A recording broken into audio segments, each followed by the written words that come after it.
Salve, mestre Luiz Henrique! Que honra receber você aqui no Café e Projetos. Tudo bem? Tudo bom, Jefferson? A satisfação é minha. Muito bom te receber aqui. O ambiente aí está ótimo, né? Uma academia. Uma Pois é, cara, academia olha o de... tamanho da academia que eu tenho aqui, só para mim, olha. Olha que beleza! Acabando o café aqui, já faz o exercício. Maravilha! Olha, muito bom te receber. Muito obrigado pela tua presença. A gente sempre começa aqui o café, né? Tá quase virando uma tradição fazer um brinde, né? Com uma caneca especial. Tenho trazido sempre a minha caneca do Café e Projetos.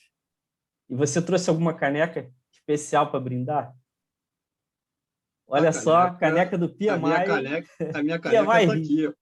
É isso. Não está Opa, aparecendo ela tá. muito bem, não. É que ela, Ó, ela, ela agora foi. desaparece. Agora Ela foi. desaparece às vezes. Aí, ó.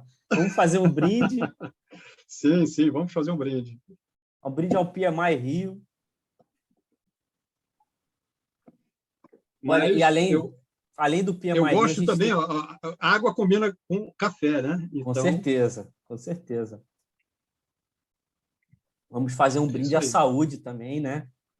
É muito importante. Sem saúde, nós não temos nada, não é isso? A É nossa assim que fala. saúde, aí a nossa paz de espírito, o nosso Verdade, sucesso. com certeza, para lidar com essa situação toda, né? Então, vamos começar o nosso café, Luiz.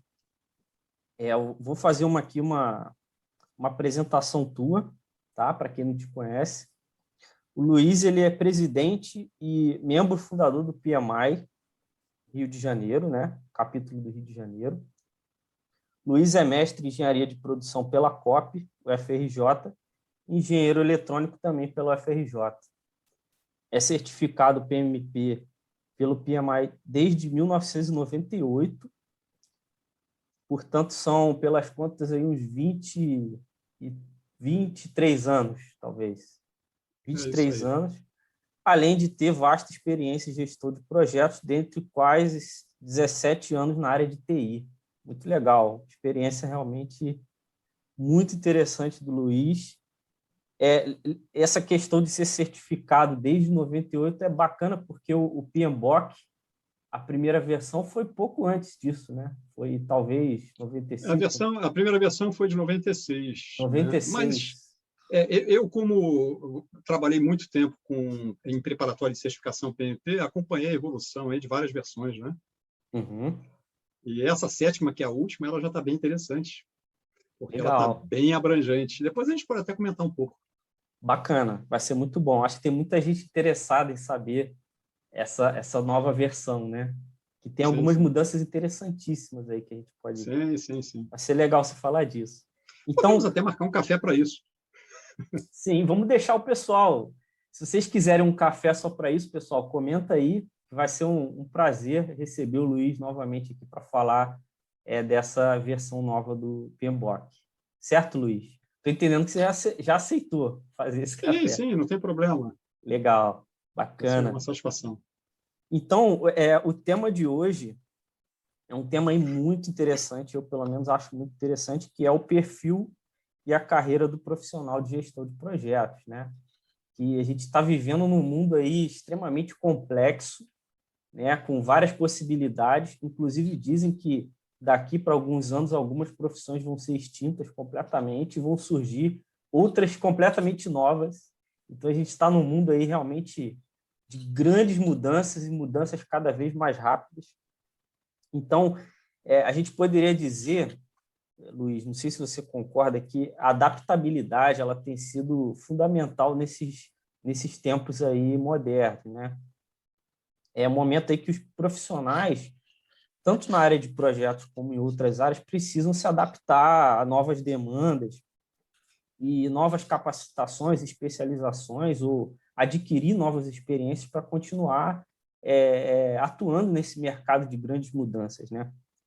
Então, para a gente começar esse café, Luiz, qual recomendação aí de início você poderia dar ou qual a tua visão em relação a capacitações e certificações para quem deseja, por exemplo, ingressar nessa área de gestão de projetos? Qual recomendação você poderia dar aí de início para essa turma? Olha, rapaz, eu acho que tem até algumas coisas que a gente precisaria considerar antes de ir direto ao ponto, né? Porque existem diversas certificações e capacitações disponíveis no mercado, em função aí também das habilidades de cada um, não só habilidades, né, mas em função também do desejo que cada um tem de desempenhar algum papel, tá? Mas eu gostaria de dar uns passos atrás, se você me permitir, e falar Claro, fica à vontade. da questão aí da gente se autoconhecer um pouco antes de partir aí para uma decisão dessa, que é super importante. Perfeito. Porque se a gente vai muito no modismo, a gente pode ter dificuldades, porque, puxa, eu vou me certificar pegar alguma certificação muito técnica. Qual é o risco de pegar uma certificação muito técnica só porque todo mundo pega? É de você não ter ou habilidade ou não se identificar na prática, né, na hora de exercer aquelas competências ali no dia a dia, né, no profissional que você idealiza ser, e isso acabar não sendo bom, né? Eu acho que a questão da gente ser feliz, assim, e desempenhar e ter boas experiências com o nosso trabalho, isso é super importante. Então, esse autoconhecimento permitiria a gente conhecer essas nossas habilidades ou os nossos pontos fortes para, a partir desse conhecimento, capitalizá-los.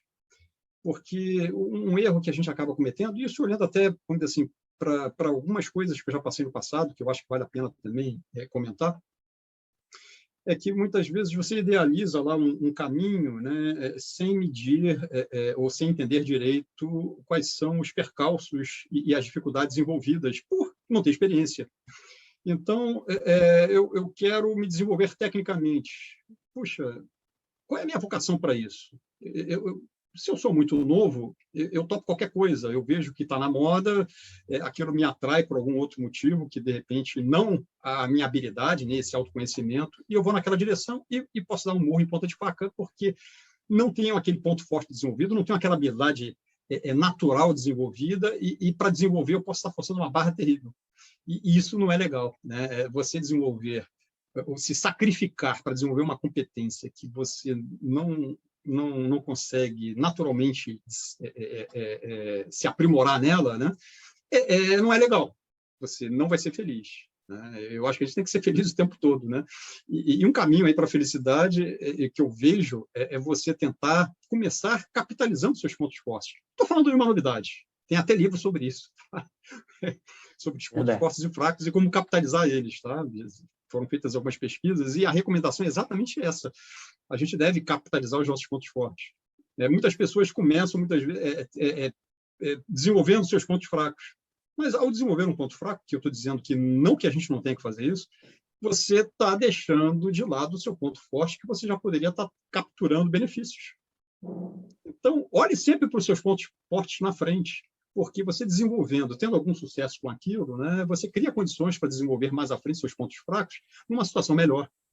Então, essa é a reflexão que eu gostaria de fazer. Né? Então, você se conhecendo e vendo as suas habilidades, se você é um profissional muito novo, isso facilita no início da sua carreira. Agora, se você já passou por essa fase, já se encontrou em alguma coisa que você goste, aí sim você tem que buscar uma especialização e uma segmentação, porque isso está sendo muito valorizado no mercado. Segmentação e especialização, né? Especialização naquele segmento. Porque você pode ser um gerente de projeto, mas se você for um gerente de projeto com conhecimentos específicos do segmento, você vai estar na vantagem, vai estar na frente, certamente. Né? E as certificações, certamente, vão te diferenciar de quem não tem certificação. Então, elas sempre são muito bem-vindas, elas sempre vão te adicionar valências, aí, competências.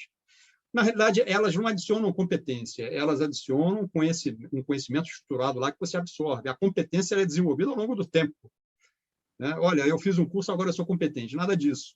Eu fiz um curso, agora eu vou me habilitar a ser competente, porque eu vou começar a experimentar aquilo que eu aprendi. Então, é muito interessante também a gente ter essa compreensão. Né? Quem tem mais conhecimento não vai ser quem vai desempenhar melhor, necessariamente. Você pode achar uma pessoa que desempenhe bem, tem uma prática boa, apesar de não ter toda a teoria desenvolvida. E, ao desenvolver a teoria, né, pegar mais conceitos, ela vai se aprimorar ainda mais. Tá? E quem tem uma prática bem desenvolvida, ou tem naturalmente algumas habilidades, tanto melhor desenvolver essa parte mais teórica, porque vai capitalizar ainda mais. né? Então, são considerações que eu acho que vale a pena fazer, sem entrar em muitos detalhes em quais as certificações são mais interessantes ou não. Isso depende de cada um, depende do mercado, depende do segmento. A gente está falando de gerenciamento de projetos. Tem várias certificações de gerenciamento de projetos, né? Tem do PMI, tem do BMA, tem do Prince, tem outras, tem as ágeis. O próprio PMI trouxe as certificações ágeis para complementar. Então, tem aí um leque bem grande para que cada um possa escolher, né? Nessa nossa conversa, eu acho que é muito importante a gente, vamos dizer assim, fazer esse questionamento, né, de como que eu consigo me desenvolver com, vamos dizer assim, menos dificuldades, né? Como é que eu supero as dificuldades nesse meu plano de desenvolvimento pessoal? Porque, às vezes, as dificuldades aparecem e eu paro.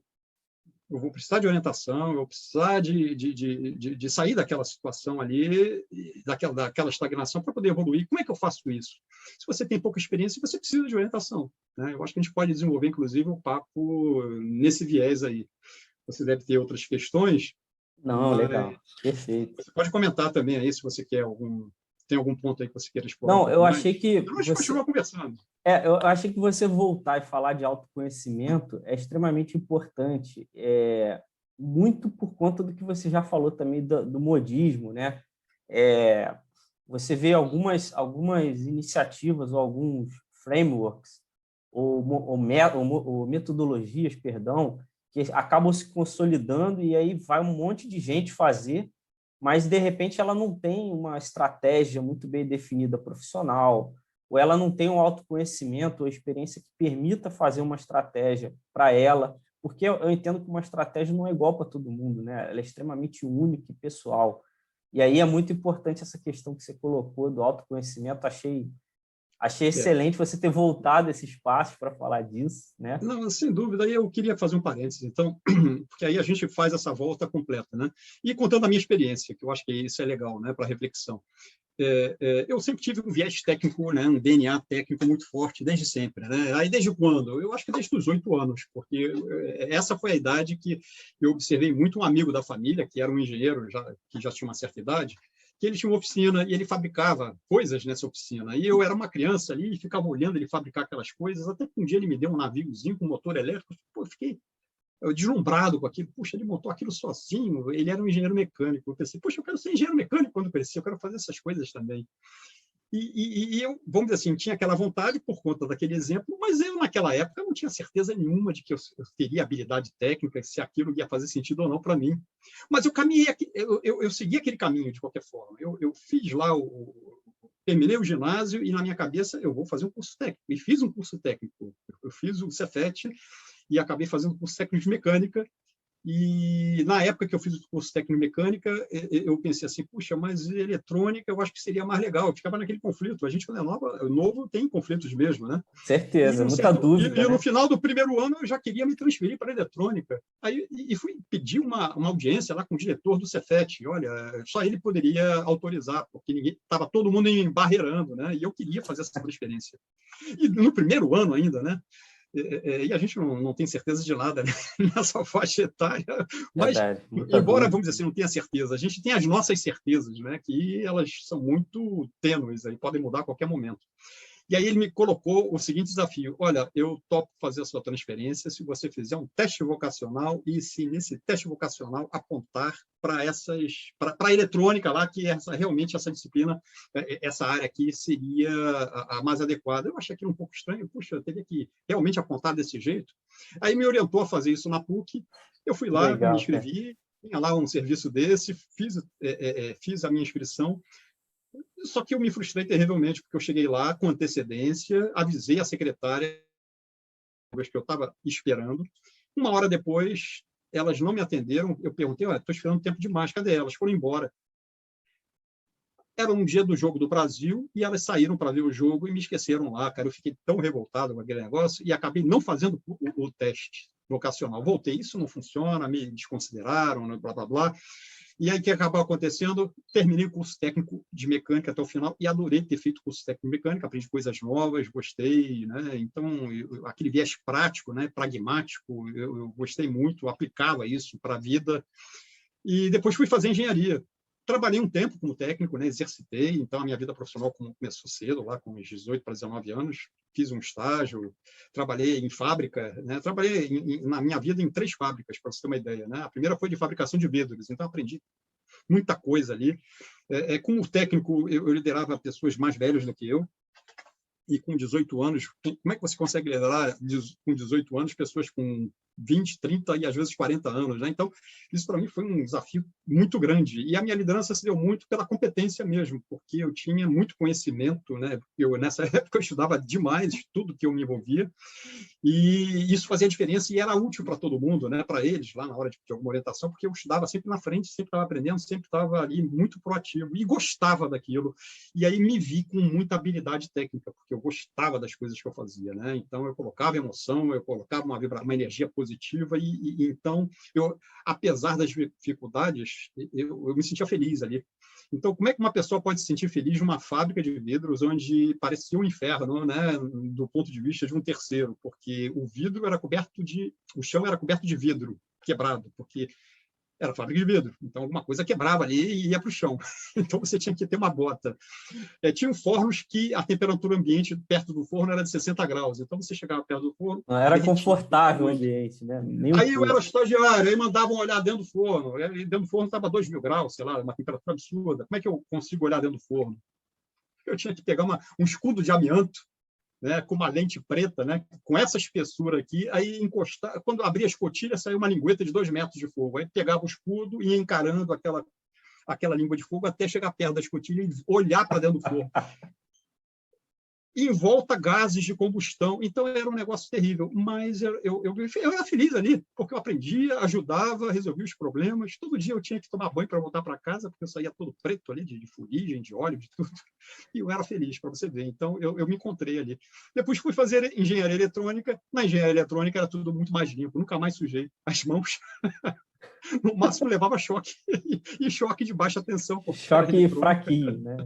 Fraquinho. E aí fiz engenharia eletrônica e fui me especializar em interferência eletromagnética. Aí fui trabalhar em laboratórios da Imbel e da IBM, fazendo testes de qualificação de produto, né, para poder a fábrica poder comercializar os produtos nos mercados americanos, né, onde a FCC americana regulava, e a CISP, né, que eram as entidades lá que tinham lá uma normalização que a gente precisava atender, e que os produtos precisavam ser resistentes, né, à interferência eletromagnética e emitir pouco ruído. E eu ficava em laboratório medindo esses ruídos, né? Ou eu jogava ruído para ver se o equipamento aguentava, ou media a radiação dele, né? E isso era muito especializado. E foi uma mudança de água para o vinho, né?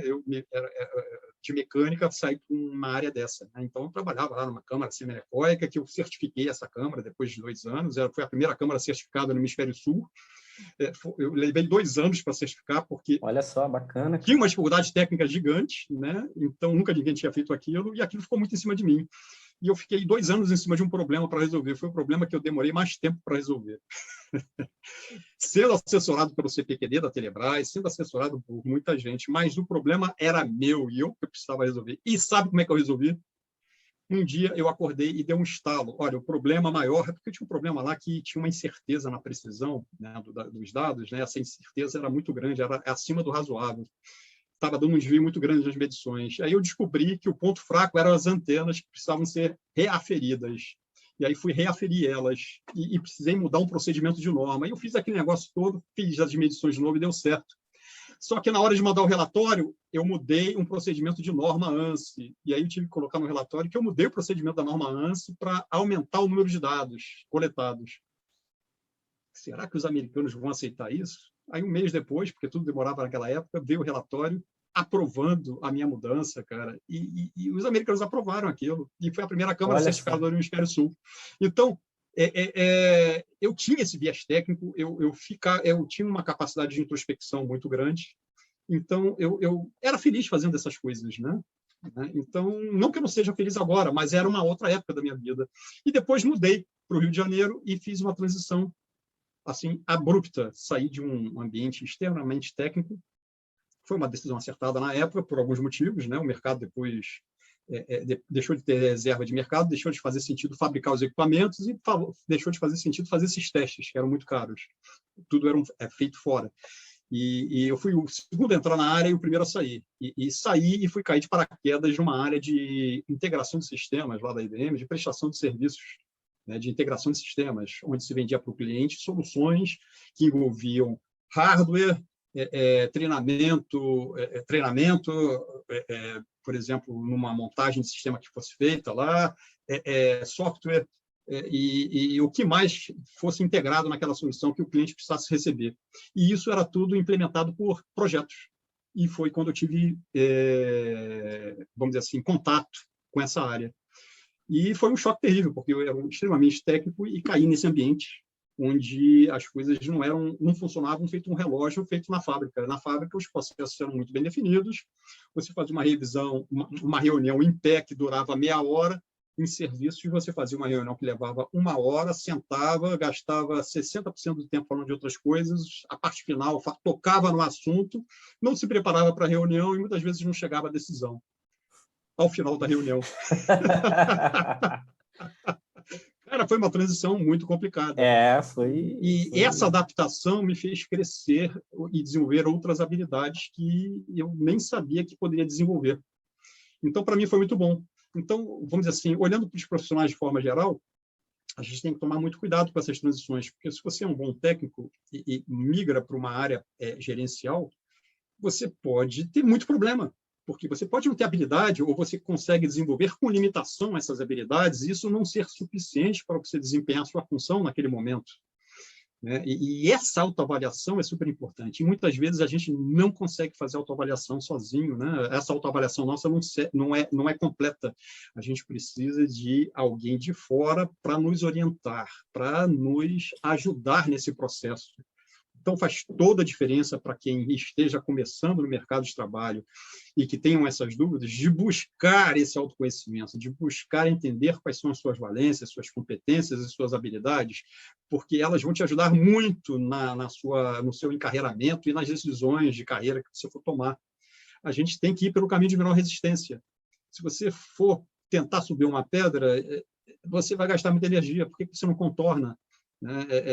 Muitas vezes a gente não faz o óbvio, né? E não fazendo o óbvio a gente sofre e não vai ser feliz por conta disso. Você acha que tem que insistir numa qualificação que muitas vezes pode ser até ser uma qualificação valorizada pelo mercado, mas você não ter habilidade, né, e nem vocação para desenvolver plenamente, né, aquela atividade relativa àquela qualificação que você precisa. Então, esse é um ponto de atenção muito importante. Tá? Eu acabei desenvolvendo, sim, algumas competências, não tinha muitas delas assim desenvolvidas de forma natural.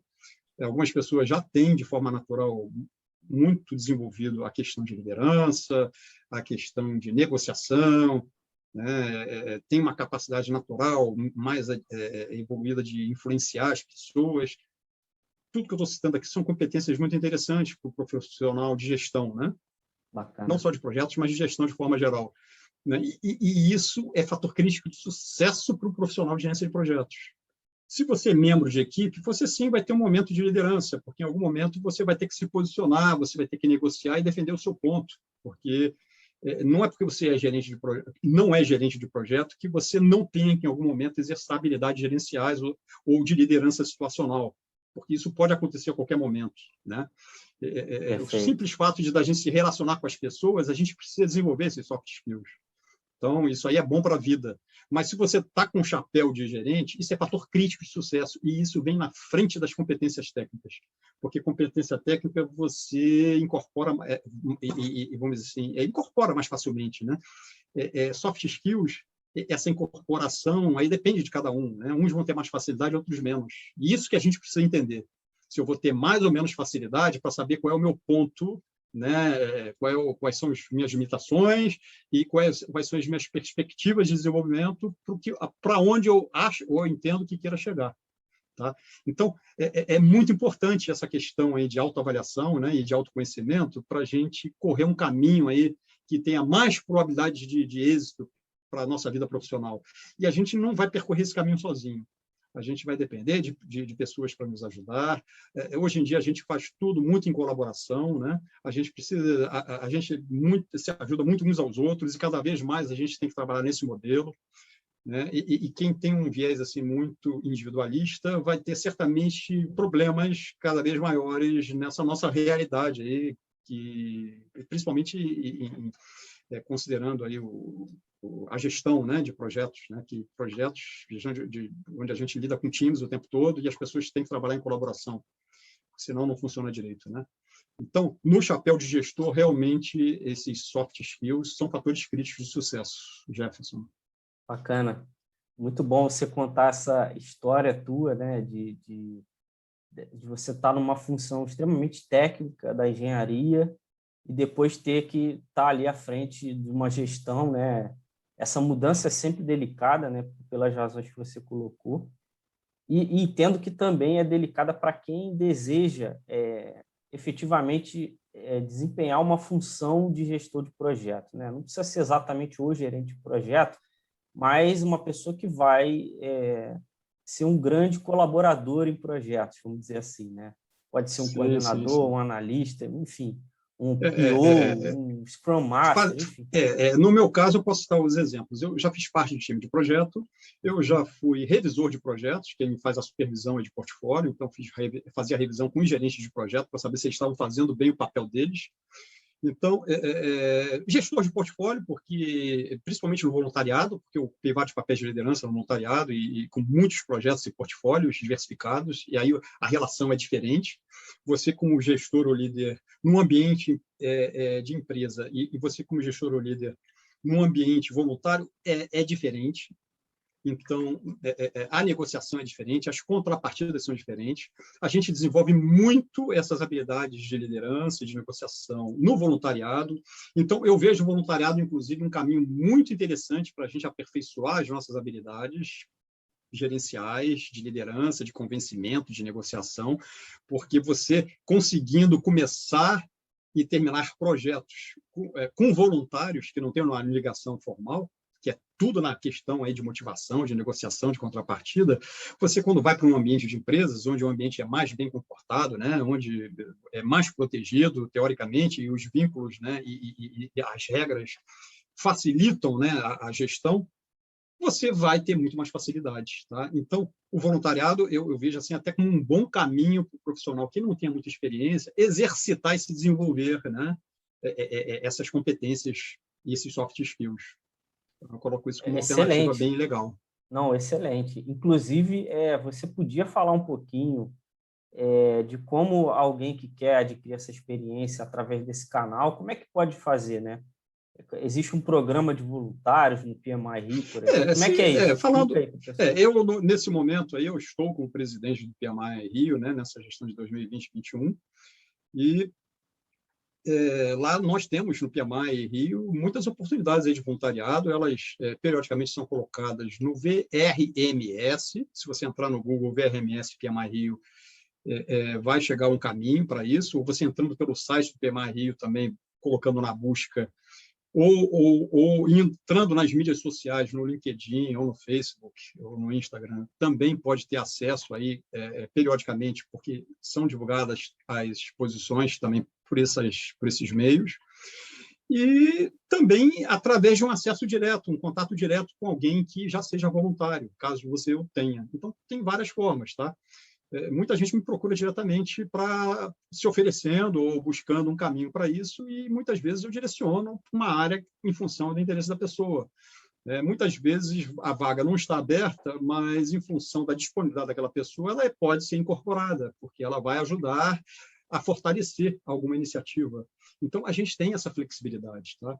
Qualquer um e pode ser agora, de forma voluntário. virtual, fica cada vez mais fácil de fazer isso. Qualquer um pode ser voluntário, qualquer um, vamos dizer assim, aí a resposta aí depende, tá? A resposta de consultor depende de algumas coisas, porque qualquer um, em tese, pode ser, mas dependendo da função, você tem que ter alguns requisitos a cumprir, né? Se você vai ser voluntário para desempenhar um papel aí de diretoria, por exemplo, de board, você tem requisitos para isso. Se você quer ser membro muitas vezes, na própria vaga, está definido lá qual é a experiência desejada, né? Ou quais são as competências desejadas como partida. Mas, se você tem pouca experiência ou se você tem muita experiência, tem oportunidade aí também, tá? Então, vai depender aí do que está sendo oferecido e também da sua vontade de colaborar. Porque, para quem tem vontade de colaborar e de ser voluntário, sempre se acha uma posição aí para ajudar a gente. Bacana.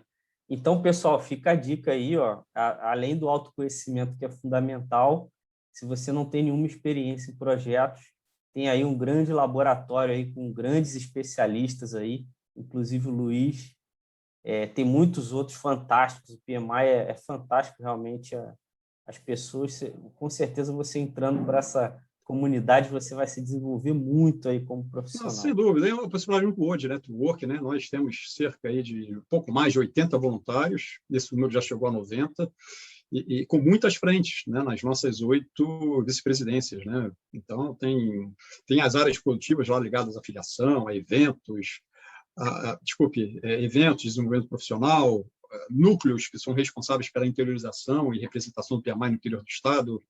Então, tem muita coisa que dá para fazer, áreas de parcerias, áreas de gestão de conhecimento, tem muita coisa interessante aí em função aí do que se pretenda aí desenvolver e cada um queira conhecer ou explorar, tá? E o networking sem dúvida, uma contrapartida aí muito boa nessa história toda. A gente acaba conhecendo muitos profissionais de mercado e isso ajuda, inclusive, nessa questão aí de empregabilidade, que é um negócio que a gente sempre está atento também. Muito bom, Luiz, você tocar nesse assunto. Agora, a gente podia falar também em relação aos profissionais mais experientes, né, que já estão atuando aí com projetos e tal. E a gente vê que tem realmente muitas certificações e capacitações, né? Se você falar de Agile, tem dezenas. Se você falar de preditivo, também tem várias e várias certificações e capacitações, MBAs diferentes, diversos. Qual orientação você poderia dar?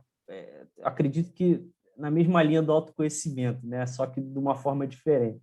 Acredito. Mas, assim, se acredita, por exemplo, que a gestão híbrida e modelos híbridos podem ser um bom caminho para o futuro? Qual é a tua visão geral assim, dessa questão da capacitação para quem já atua em projetos? Quer continuar lapidando aí a carreira? Em relação à minha visão, é que o mundo é híbrido, né? Você tem um gradiente aí, é super importante, né, ao desempenhar sua função aí como gerente de projetos, vamos lá, analisar sempre o contexto na frente. E em função desse entendimento do contexto, de tudo que envolve, tomar suas decisões, né?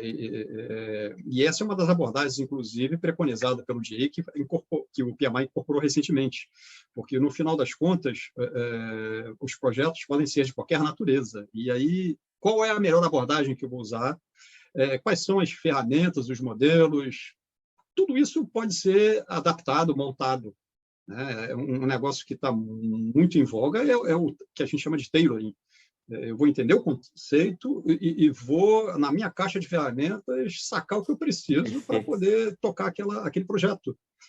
Partes dele eu posso ter que usar abordagens ágeis ou adaptativas, pode ser que tenha alguma parte lá que o preditivo seja mais ajustado, então pode ser que o projeto faça sentido que seja tocado totalmente usando uma abordagem ágil, então tudo é possível.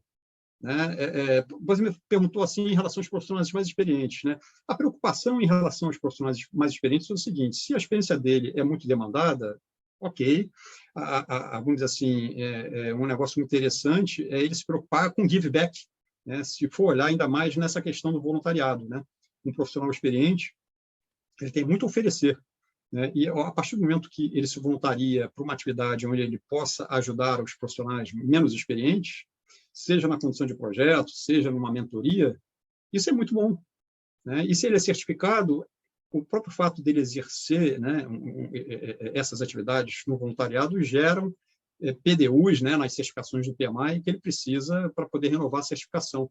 Então, o profissional mais experiente, a motivação dele é ele perceber como ele pode ser útil, né, e como ele pode ajudar os outros com o conhecimento dele. Então, se você olhar do lado de vista do voluntariado, sempre vai ter oportunidades. Mentoria é um deles. A gente tem um programa de mentorias, onde os mentores têm os seus mentorados dentro de várias áreas lá de interesse das duplas ou que são formadas, né? Às vezes tem uma relação de 2 para 1, né? Dependendo aí de como é formada essa mentoria. E olhando assim do mercado de forma geral, uma outra preocupação que a gente vê dos profissionais mais experientes é que muitas vezes a experiência dele, se não está sendo demandada, ele tem que fazer uma transição de carreira. Então, ele vai ser menos experiente numa competência nova, né? E ele tem que perceber isso a tempo e tomar a decisão de fazer logo essa mudança, se isso fizer sentido para ele. Então, são os 2 vieses aí que a gente tem que se preocupar, né? E a gente vê os 2 vieses acontecendo, né? E cada vez mais competências novas surgem, né? E todos nós precisamos nos reciclar, né? Então, isso é uma constante, né? E a frequência dessa capacitação, dessa atualização, cada vez está maior, né? O período de tempo vai diminuindo, né? Está tudo cada vez muito mais incerto, né? E a gente tem que ficar assim muito mais maleável, né? E adaptável ao contexto para poder se posicionar cada hora de um jeito, né? Quer deixar algum recado final aí para quem está assistindo o café? Uma mensagem de finalização aí do café?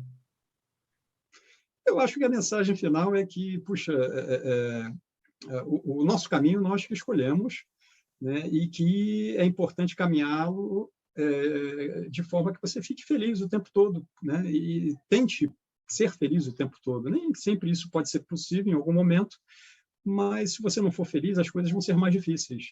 Então, para ser feliz, a gente tem que admitir que nós somos humanos, que nós erramos, que nós vamos ter dificuldade, que nós precisamos de ajuda. E isso vai facilitar a vida, né, da gente como profissional. E talvez esse seja o maior desafio, né, a gente admitir mais essa nossa humanidade para a gente se ajudar mais do que se atrapalhar. Porque se isso não é bem entendido, a gente acaba se atrapalhando, né, até de forma inadvertida. Então, vamos dizer assim, baixar esse escudo para poder enxergar melhor o outro pode fazer muita diferença, né, nessas nossas relações profissionais. Esse passa a ser o nosso desafio, né, de melhorar as nossas relações e de buscar essa felicidade no que a gente faz. Tá? Eu acho que essa seria a dica que eu dou, que isso vale para o profissional, isso vale para a vida. Ô, Jefferson. Pô, muito bom, muito obrigado, Luiz. Olha, te agradeço muito aí pela tua presença. Essa mensagem final foi muito pertinente, não digo nem humanizar, mas a gente admitir nossas fraquezas e buscar ajuda, né? Ter alguma ação em relação a isso. Foi muito boa essa mensagem final. E é isso, te agradeço muito. Espero que a gente possa conseguir um slot aí na agenda para gravar esse café sobre o novo PMBOK. Vai ser um prazer aí conversar sobre isso, você apresentar isso aí para quem assiste o Café e Projetos. É isso. Muito obrigado aí pela tua presença. Eu que agradeço, Jefferson. Estamos aí. Até o próximo café, então.